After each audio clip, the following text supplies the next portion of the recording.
John chapter 5, verses 1 through 47, New King James Version. After this there was a feast of the Jews, and Jesus went up to Jerusalem. Now there is in Jerusalem by the sheep gate a pool, which is called in Hebrew Bethesda, having 5 porches. In these lay a great multitude of sick people, blind, lame, paralyzed, waiting for the moving of the water. For an angel went down at a certain time into the pool and stirred up the water. Then whoever stepped in first, after the stirring of the water, was made well of whatever disease he had. Now a certain man was there who had an infirmity 38 years. When Jesus saw him lying there, and knew that he already had been in that condition a long time, he said to him, "Do you want to be made well?" The sick man answered him, "Sir, I have no man to put me into the pool when the water is stirred up, but while I am coming, another steps down before me." Jesus said to him, "Rise, take up your bed and walk." And immediately the man was made well, took up his bed, and walked. And that day was the Sabbath. The Jews therefore said to him who was cured, "It is the Sabbath. It is not lawful for you to carry your bed." He answered them, "He who made me well said to me, 'Take up your bed and walk.'" Then they asked him, "Who is the man who said to you, 'Take up your bed and walk'?" But the one who was healed did not know who it was, for Jesus had withdrawn, a multitude being in that place. Afterward, Jesus found him in the temple and said to him, "See, you have been made well. Sin no more, lest a worse thing come upon you." The man departed and told the Jews that it was Jesus who had made him well. For this reason the Jews persecuted Jesus and sought to kill him, because he had done these things on the Sabbath. But Jesus answered them, "My Father has been working until now, and I have been working." Therefore the Jews sought all the more to kill him, because he not only broke the Sabbath, but also said that God was his Father, making himself equal with God. Then Jesus answered and said to them, "Most assuredly I say to you, the Son can do nothing of himself, but what he sees the Father do. For whatever he does, the Son also does in like manner. For the Father loves the Son, and shows him all things that he himself does, and he will show him greater works than these, that you may marvel.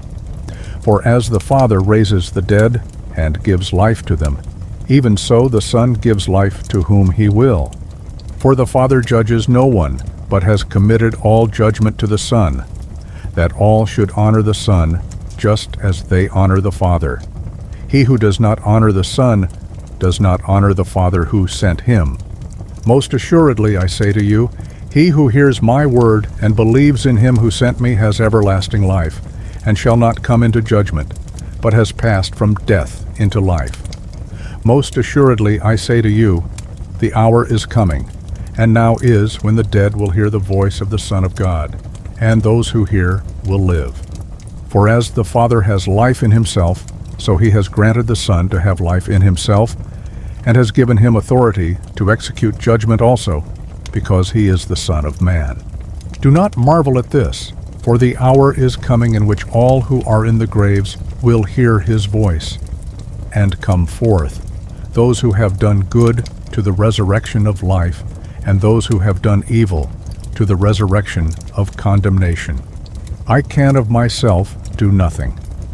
As I hear, I judge, and my judgment is righteous, because I do not seek my own will, but the will of the Father who sent me. If I bear witness of myself, my witness is not true. There is another who bears witness of me, and I know that the witness which he witnesses of me is true. You have sent to John, and he has borne witness to the truth. Yet I do not receive testimony from man, but I say these things that you may be saved. He was the burning and shining lamp, and you were willing for a time to rejoice in his light. But I have a greater witness than John's, for the works which the Father has given me to finish, the very works that I do, bear witness of me, that the Father has sent me. And the Father himself, who sent me, has testified of me. You have neither heard his voice at any time, nor seen his form.